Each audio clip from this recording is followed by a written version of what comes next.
We asked the greatest church leaders of all time what they thought of Jason Moore's new book, AI in the Church, a clear guide for the curious and courageous.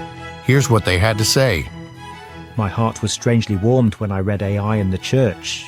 Yours will be also. Preach the gospel, and whenever necessary, use AI in the church to help. Trust in God, but read AI in the church.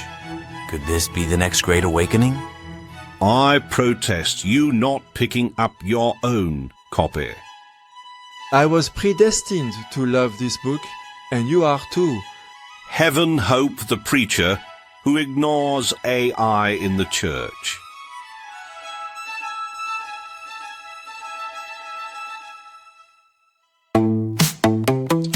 Welcome to Fuse, the AI Creative Podcast, where we explore the intersection of AI and creativity with your hosts, Rob and Jason.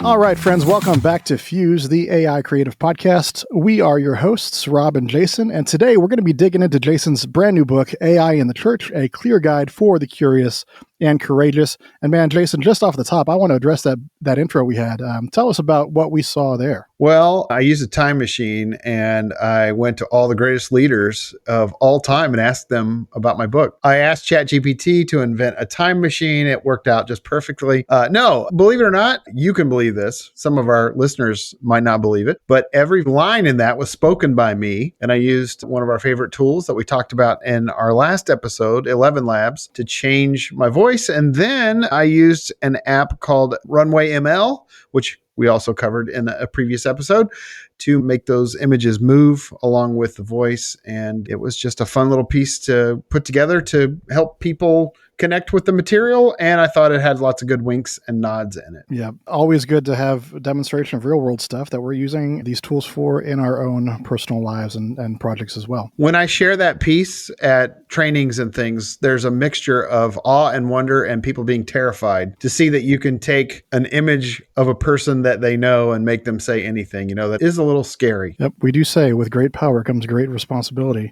But hey, we made it to episode 2. What's going on this week in the world of AI and the stuff that you're working on? Well, I actually just got back from a 3-day retreat in some other work that I do, but I had lots of interesting conversation about AI and the way that we can use it as we think about all sorts of things from hospitality to communications and all of that. But what was really interesting is as I was traveling yesterday, I got a message from a student who attends a master's program in Florida at Southeastern, who told me that they were assigned AI in the Church as one of their texts, and they found it to be pretty helpful. And I posted something about that online, and a professor at another institution said, hey, I've assigned your book as required reading for my class too. And so it's just kind of fun to know that this book that you actually had a hand in as well, you were a silent partner, although your name's on the cover and acknowledged in the book, is having good impact for people who are trying to do creative things with AI. Yeah, I mean, that's affirming too, that like the work that you've done is making a difference. And I would definitely be proud of that. Man, I've been obviously not as prolific as you this week, but one of the things that we've been exploring is just, in the world of AI, you always have some ups and downs. And this week we've got some hiccups with ChatGPT. ChatGPT's been struggling a little bit. OpenAI released a new model. The model rollout doesn't seem to be going that great. At one point, they had on their release notes page the January 29th update. And if you look at their status log from January 29th on, it's just like yellow, red, error. They took that update off of their release notes, but thanks to the power of the web, everything is archived forever. We can go back and see it. Sounds like they jumped the gun, which last week we were looking at some models like DeepSeek and a big industry mix-ups. They might be in ready, fire, aim mode right now would be my guess. Yeah, that happens sometimes. I think they were trying to respond to something else and maybe things were just a little half-baked. Not quite ready for prime time. I've been so out of pocket that I haven't had a chance to play with it, but I have seen a lot of people complaining about the fact that GPT won't write all the stuff for them the way that it has been. Heaven forbid. We need to learn to think for ourselves. When I was writing the book, I did use ChatGPT from time to time for research and helping me organize thoughts and stuff. And I did have one day that it was down and I had this panic moment where I'm like, you can't write today. ChatGPT is down. And then I thought, goodness gracious, this is my 14th book. I didn't need ChatGPT for the first 13. So I'm going to reopen my laptop and not use ChatGPT the rest of the day. I do think it's a little bit scary when we become so reliant on the technology that we can't function without it. So I think there's a cautionary tale. We should be okay on these days where ChatGPT is doing funky things. I agree. I put a post on a Facebook group about it. In the post, I'm like, there's other tools. This isn't the end of the world. Say it with me. Woosah. Just breathe. But hey, with that, let's jump into the topic of today's podcast, which is all about AI in the church, a clear guide for the curious and courageous, written by one Jason Moore, with a foreword by, two forewords, one by Rob Lauder and one by ChatGPT. And we're going to leave it to the listener to figure out which one of those is more eloquent. Jumping in, man, I just want to kind of get your perspective on why this book, what was your journey in writing it? You and I, not only are we creatives by profession, but we're both active in ministry. I'm on staff at the Summit Church in Raleigh, North Carolina, and you've been working with the church for decades. So why'd you write it? And what was the inspiration behind this particular book at this particular time? Well, for as long as I have been in ministry, I have been a proponent of using technology. So the first part of my career was really just trying to help the church get comfortable with the idea that we could have screens in our worship spaces and that we could use imagery, media, video, all those sorts of things. And I wouldn't say that it was super strategic that I wanted to bring AI to the church, but I want to communicate our message as clearly and as compellingly as possible. And I think AI is a tool that can help us do that. People are filled with fear. They think it's the devil. They think it's going to make us lazy. It's going to displace jobs. There's all these ethical concerns and all that.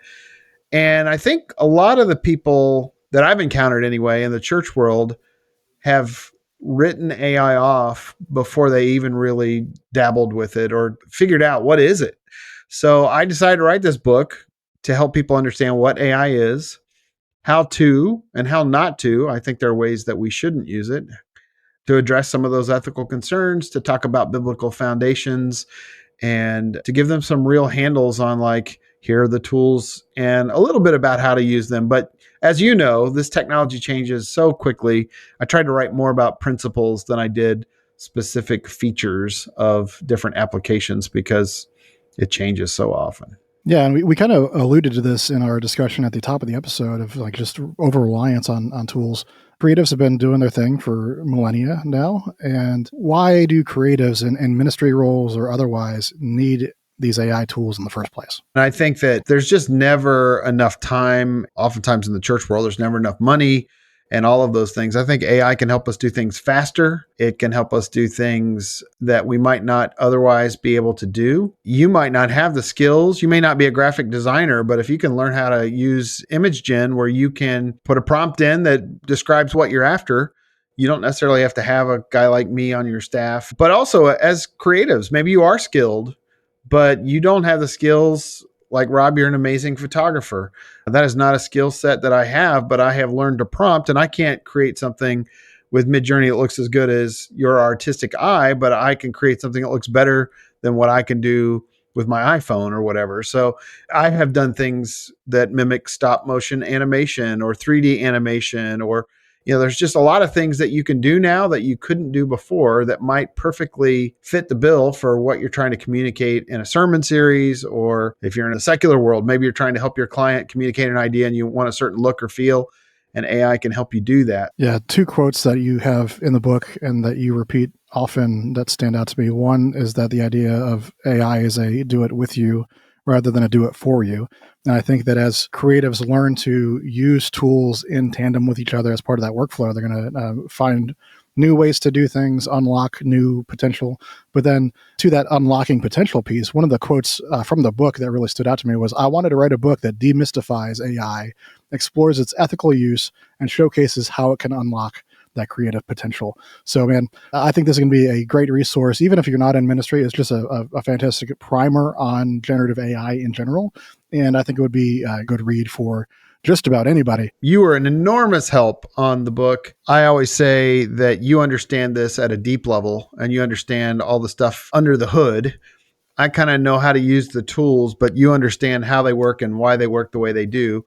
So you often would be like my first pass editor. And sometimes you'd give me some really good new thoughts to think about, or even challenge an assumption that I was making about the way the technology works. But that's why I wanted you to be a part of the book. Tell the folks a little bit about your background with AI and how you have used it in your own creative experiments and things like that. I mean, that's part of what attracted me to working with you on it. Yeah. So, I mean, as you kind of alluded to, I've got both a creative background and then also the intense curiosity about how things work under the hood. When I was a kid, rather than just being content with playing with my computer, I ripped my computer apart and then figured out how to put it back together. And same with all my toys. So I had a lot of broken toys growing up. But, there's just that intense curiosity about how is this thing working under the hood? And then using that information to help me use the tool better has been really driving motivator in many things, but then also particularly here with AI. When ChatGPT dropped on the scene publicly, which seems like an eternity ago in AI years, one of the things that I was like, hey, this is a new tool. Let's play with it. Let's see what it can do. And so I just, it's like, all right, I got 3 kids. I'm going to write a children's story with ChatGPT. That might not sound like a big task now, but when your context window was like 4,000 tokens, which is like 3,000 words, and you're trying to write a 1,500 word book, it was much more challenging at that point than when we have our 200,000 token context window that we have now, and ChatGPT can remember everything for eternity. But even that is an illustration of how I got into the tool. I started bumping up against issues, and it's like, okay, so why does ChatGPT keep forgetting everything that I tell it 5 seconds after I tell it? This tool should be sentient. It should be all omnipotent. But obviously, the more you use it, the more you find out that it is very much not. That's how I got started. And then it has just been a journey from there of continuing as new models come out, get under the hood, figure out what those new models are doing. I've applied that to my teaching as well and workshops and things like the AI collaborative. I'm just like, I love breaking stuff down and then communicating it in a somewhat simple way, I think, to other folks as well as we go. Well, I remember some of those early experiments, the book that you made. You and I were already connected just as friends on Facebook, but when I saw you do that, and I had been experimenting with image generation and doing some things here and there, I think I reached out and I'm like, man, that was really cool. How'd you get this to work? And I didn't understand half of what you were saying. A little later on, you turned me on to Stable Diffusion. And gosh, it's got tools and sliders and dials, and you can do all sorts of things that I didn't always understand. Then you showed me Comfy, and oh my gosh, that was a whole nother thing. Tell me a little bit about how you have used AI to amplify the creativity, like in your production and all of that kind of thing at the church where you work and in your professional life. How are you using AI to go to the next level? Yeah, I mean, I think we've illuminated here, and we will continue to illuminate in every single episode that we have, that AI is a tool and a process. I find the greatest benefits from AI, or generative AI specifically, are the areas where you're not just typing in a prompt and then just taking whatever it gets, but you're figuring out how to use it in a workflow. We're professional creatives. We've been doing this for decades. We know how to create things, and we know how to use tools for the job that they are built to do to help us in a broader creative project. So, if you're doing an After Effects animation, you'll probably use a tool like Illustrator to create the vector graphics. Then you'll bring them into After Effects to animate them. You'll bring in some live footage, maybe cut it all together in Premiere, go into Audition.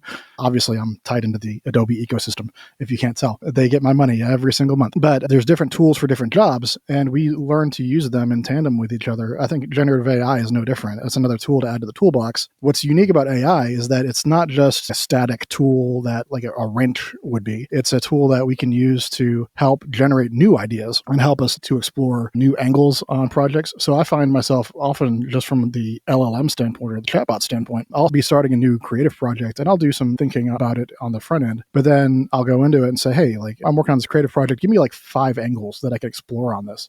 And then I'll just kind of review what it comes back with, and maybe it'll illuminate something that I didn't think of, and it can give me a new angle to run in. Similarly, there's tools out there that I can use to accomplish things that wouldn't ordinarily be something that we could do in real life. I've got a creative vision and I want to visualize what that might look like. We can go to an image generator and put in a prompt that's kind of like what we have in our mind, and then we get the actual visual feedback of like, oh, hey, yeah, that looks cool. I like that idea. And of course, people look at something as, even with this book, people are like, oh, you just had AI write it for you. There's still a lot of work that you do that is traditional and AI is assisting in it. It's not that AI is doing it for you. Is there any specific kind of aha moment that you've had with AI for its creative potential? Like anything that our audience would benefit that was like Rob's moment where he saw that AI can really change the game? I find that it's those brainstorming phase of the project that it always impresses me most, because I can come to the table with an idea, and it's almost like I have a team of creatives in the room with me, a team of animators, designers, copywriters, which I have that at Summit. I'm really blessed to be a part of a 14-person creative team that we've got all the experts in the world. When I'm just kind of workshopping something on my own and trying to get those initial stages laid down, I always find that no matter the tool, whether it's ChatGPT or whether it's an image model or whether it's that prototyping and brainstorming phase, always blows me away. One specific one that we kind of talked about last week on our episode about tools was the audio models that are coming out now. I can take a riff that I have in my head, literally like the other day, went into my office with my ukulele, kind of plinked out a little riff that I had going on in my brain, and then threw it into an audio model, and it was a back of the napkin kind of scratch pad to work out new ideas and variations. It's like, oh, what kind of a bass line might go with that, or what kind of chord progression might go with that. No matter what area it is, just having that little nudge in the right direction, I think really unlocks that creativity.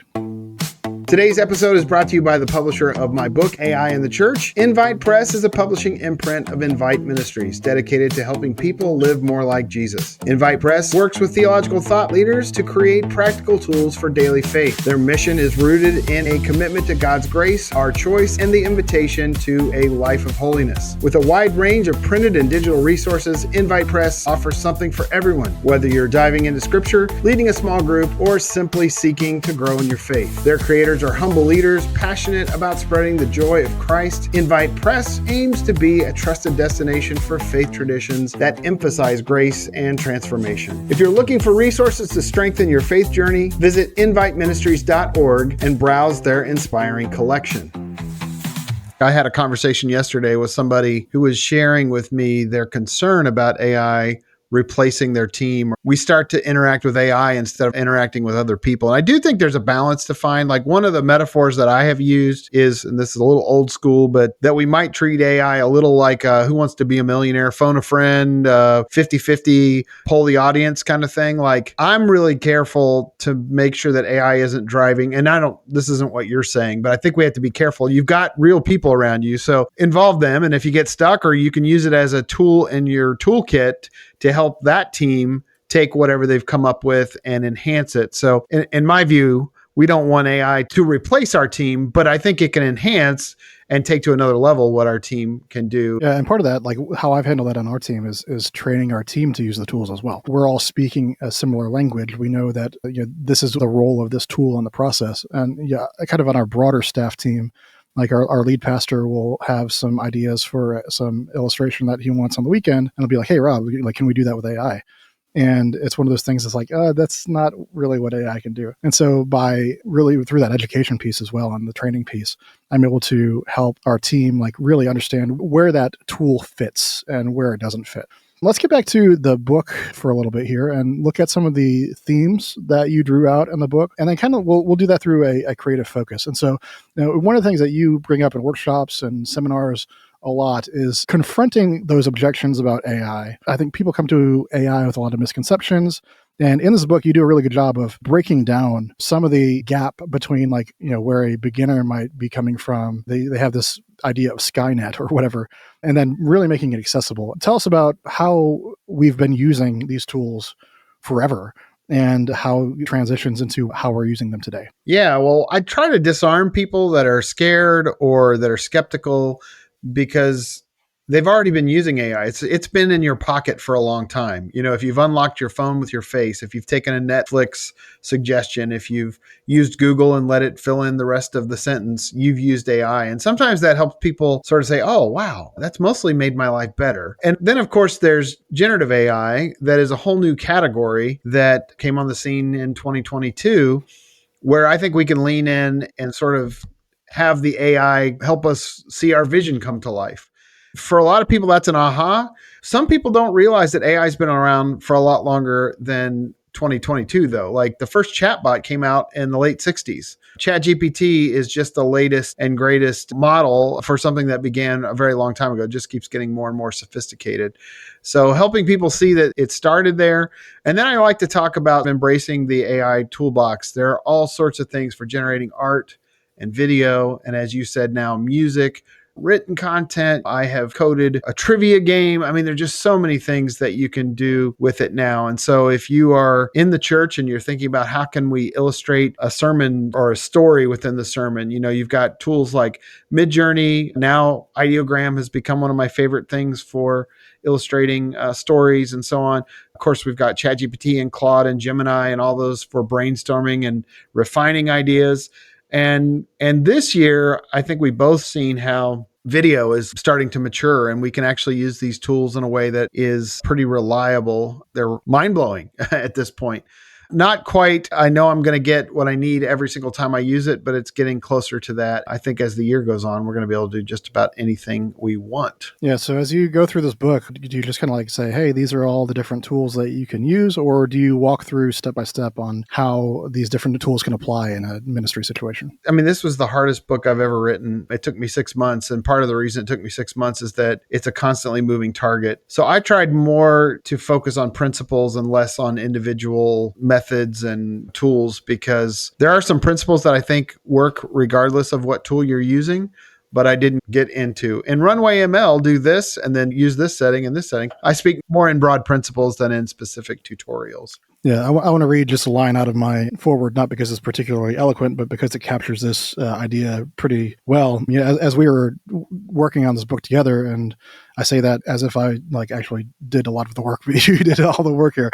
But as you were working on this book, I was like, man, Jason, anything that you write is going to be outdated the moment this book gets published. And so in my foreword, I write this: Jason's been diligent in future-proofing this book. He's given you a snapshot of time of where the industry stands today, but he's also provided timeless principles that transcend any specific model or workflow mentioned here. And so, I think that you were really good to, avoid just the getting into the nitty gritty on the tools, which I know you love to do. You and I both love to do that. Yeah. So you had incredible discipline there, but I think that by doing that, it'll serve readers very well to give here's the conceptual idea of how these things work. And sure, we'll talk about some of the features that are existing now, but at the end of the day, they need to be, if you want to keep up with the tools, you got to do that outside of a book that's going to be outdated. I did tell people that there were moments that I felt like when I did get a little more specific, it was like writing the best tutorial that you've ever read about how to rub two sticks together to get fire and what kind of sticks you want to find and what the conditions should be and all that. And the next week they'd come out with lighters and you no longer needed a tutorial on how to rub sticks together. That's what it felt like writing this book at times, because I'd have something about, while I was writing the book, we went from Bard to Gemini. So it's like even the models were changing so rapidly. I think Gen 3 came out toward the end of me writing the books. Yeah, I remember having a conversation about that of and Sora is going to drop any minute. Right before we published, I went back to my publisher and I'm like, hey, this new tool came out and I absolutely have to include it in the book. And I don't remember which one it was. I think maybe Udio or Suno, one of the two. I was able to just squeeze in because it had come out. So, kind of in the book, you get into some best practices for how to use these tools. It's not just here are the tools, but then you also jump into some of the ethical considerations and things like that. So what tips do you want to share with the audience and with the reader in your book for the ethical and transparent use of AI in creative work? I've spent much of my ministry in the United Methodist Church. And John Wesley has 3 simple rules that he talks about to sort of live out your faith. He talks about do no harm, do good, and stay in love with God. And I think those are 3 pretty good principles for how we use AI. We ought to use it and be as careful as we can to not do harm. I think there are so many ways to do good with it. One of my favorites to talk about is just translation. You can translate our message into any language and it's pretty spot on, I'm told, from people who are native speakers. You can use the tools to help people see themselves in the story, both literally and figuratively. So Jesus doesn't have to be a white guy from Alabama, but maybe he's depicted as a Middle Eastern person. Sometimes our imagery doesn't always reflect that. And then the last one, the most important one of all, in my view, is the stay in love with God part. And we kind of started our episode on this a little bit in that I really fear what happens if we become overly reliant on chatbots. I think it's a terrible idea for a pastor to say, write me a sermon on blah, blah, blah. You still have to do the work of wrestling with the text. You have to do that exegetical process, big fancy seminary word, but you've got to chew on it, extract those principles for living. And then you can use ChatGPT to help you sharpen that, to help you know what's happening in the culture, the context, or help me see this from the perspective of a single mom who works 2 jobs to make ends meet when I'm preaching on tithing. So those are kind of Wesley's 3 simple rules. My foundational principles are AI should be a do it with you, not a do it for you. The second one is just that it's a conversation, not a command or a query. And then the last one is you have a soul. AI does not have a soul. And if you don't bring enough of your soul to the interaction, to the conversation, then you end up with soulless outputs. And so I think everybody ought to wrestle with, as a creative, what are my foundational principles that I'm going to use to govern how I use this technology? Yeah, it's good. Always wise. I did an interview with Matt Perman, who wrote the book, What's Best Next. He was applying it to social media at the time and saying that no matter what tool you use, the tool always will shape the user. If I'm out in the garden digging, the shovel is going to leave calluses on my hands. His application in the social media world, if you're using social media as a tool for marketing or communication, what have you, it's going to have an impact on how you interact with the world. Same thing with AI tools here is the tool will shape us as we use it. We need to make sure that we're wearing gloves when we use that shovel and taking proper precautions to put guardrails on things. Ultimately, at the end of the day, a tool is neutral. It's what you do with the tool that matters. Valid concerns about how these tools can be used is balanced against the massive creative and productivity potential that these things bring to the world. And so how would you balance those things as you use these tools? We kind of talked a little bit about this a moment ago, but I think making sure that you have other human beings in the conversation helps you know where am I crossing lines and not. Sometimes I'm collaborating with people and they will speak into a moment where it's like, I feel like using AI here is not the right choice or whatever. And we don't want to become overly reliant on those outputs anyway. You always have to wrestle with why. Is there a purpose behind what we're doing? Like, what's the purpose here? And if you can't articulate that, I think we get into some trouble. In the book, I have a whole chapter on ethics. We have a whole chapter on theological foundations. And I talk about some of the practical ways that you can use it as well. At the end of the book, I do have an AI policy that I have kind of worked out. Is that something you have done some work on there at the church you're working at? Yeah. So when it comes to ministry and anything related to people, like this could be for nonprofits or even things like customer service, let me give you a really specific example from just yesterday from the business world. And then I'll talk about what we're doing at Summit. I've been getting like these notifications about a payment failure for a tool that I bought years ago and just kept getting billed for. I'm kind of glad that my credit card expired because I'm not getting billed for this anymore. But I reached out to their support system, and rather than a human coming back to me, I get an AI response. It doesn't address the concerns. It just kind of went to its knowledge base. And so as a customer, I got that. I'm like, yeah, that's great, but I just have a real concern that I need to talk to a human about. The AI might give me information, but the way that it's being presented to me, I think less of that company now because it feels like they don't care. And that might not be the case, but that's the experience that I had. And so like in any high touch situation, I think you need to be really diligent about how things, even if it's objectively not wrong, how it's perceived and how it comes across and how the person that is going to be on the other end of that is going to be affected. Another practical example is when I went on vacation a year ago to Disney and Universal with my fam, as almost as a joke, I built a little autoresponder that responded as my AI executive assistant, air quotes there for those listening at home, and just basically gave a kind of like a cheeky personalized response to the person sending the email and would direct them to the right person on my team. And I get a call from our IT guy while I'm on vacation saying, hey, HR emailed you and they got a response back and they want you to take that down right away because we don't do that here. We don't use AI to respond to emails. We'll talk about that in a different episode as well. But it was just the perception of like, hey, we're doing ministry here. We need to care for people, and we don't do that. And so it's like just that perception piece is a big thing. You and I have a mutual friend, Tennille Whaley, who's in the AI for Churches group that we're in. And she works for Microsoft and AI and quantum computing. In fact, I interviewed her for the book. And she said at Microsoft, they kind of have three buckets they put things in. Bucket one is things that AI can do for you. Bucket two is things that AI can augment. And bucket three are things that only a human should do. And so she said for bucket A, it can check your badge. You don't need a person to sit at the counter. It can unlock the door. There are things like we've been talking about where we use AI to augment our creativity or whatever. But that third one, things that AI should never touch, maybe customer service is one of those things. Yeah, or even just like, as long as you're thinking diligently about it and like considering like, how is this going to come across in the process? There might be an application for it, but you need to do it wisely. The way that I've been kind of implementing that here in my role at Summit, as kind of our resident AI guru, though I hate the term guru or expert or anything, because none of us are experts on anything when it comes to AI. But the way I've been applying that here is, one, about a year and a half ago, when AI started to become a thing, me and a couple other leaders in our church went about drafting white paper or position paper on AI from a theological perspective. And here's like what AI can do, what it shouldn't do, more conceptually. So that's not necessarily the like a policy prescription, but that's just like, all right, theologically, here's how we think about AI. Out of that, then, is I've been working on some more granular AI policies that will walk people through. This is what you should do, should not do, kind of those, using that bucket framework of sorting things out.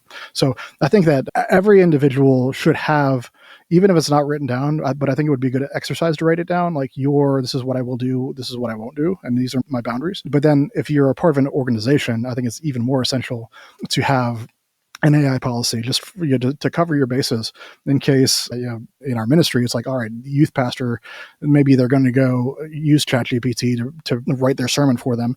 That's going to be bad. We don't want them to do that. I don't think any of our youth pastors actually would do that if they're listening, as an example. Obviously, like, hey, if I'm doing deep research about a particular passage of scripture, I can absolutely go to ChatGPT and say, hey, give me some resources or give me some interpretations of this thing. And then obviously anything theological or factual, even verify what the chatbot spits out before I use it. But it's, again, a tool in the process. Let's land this plane. We have gone through the book, but I think that at the end of the day, if you are intrigued by these concepts, pick up the book, AI and the Church, A Clear Guide for the Curious and Courageous. We've talked about a lot of stuff. We've talked about the book and its inspiration. We've talked about how we collaborated on it. We've talked about some of the themes in it. At the end of the day, if somebody wants to pick this book up, Jason, how would they do it? What are your closing thoughts in terms of what you want to leave our listeners with? Well, you can get it at Amazon. I just checked yesterday. It was number 150. It's been as high as like 10 in the AI and semantics category, which is wild to me. All books on AI right now, it's at least yesterday was number 150. So you can get it there, or this will really just get you to there. Go to AIandthechurch.ai. If you click on buy the book, it's going to take you to Amazon and you can pick it up there. The thing I would say for anybody that's listening, I wrote this book for the skeptic who is afraid of AI or thinks it's a bad thing. I wrote it for the curious. What is AI and could it work? And I also wrote it for the convinced. And whatever category you're in, I think that it will help you sort of navigate this time and space. And again, Rob, you were such a great sounding board for me, and I really appreciated all that you brought to it. And I do think that your forward is better than ChatGPT's. I just want to say that for the record. But friends, if you haven't tried it, if you haven't really tried it, or if you tried it once, you did something with AI and you're like, that wasn't very impressive to me or whatever, I'm going to encourage you to give it another whirl, because sometimes our first impressions are not the correct impressions, or we've just been listening to people and their opinions and we haven't tried it for ourselves. My mantra, and this I guess is what I would leave you with, is to embrace the tools, but exercise restraint in how you use them. So don't become overly reliant on it, but do embrace it. The only way to fail at AI right now is to ignore it. So we can't afford to do that. All right. And that's a great spot to leave us off on. Friends, that's the end of our episode for today. That's all that we got time for. But come back and join us next week. We're going to be talking about AI filmmaking tools and how we've applied them in our creative roles. So can't wait to hear from you and can't wait to share those ideas with you next week. Talk soon. Thanks for tuning in to Fuse, the AI Creative Podcast. If you enjoyed today's show, it would mean a lot to us if you'd smash that subscribe button, leave a review, and share this episode with a friend. If you'd like to connect with us or follow along on the projects we're working on, find us on Instagram at AI Creative Podcast or AICreativePodcast.com.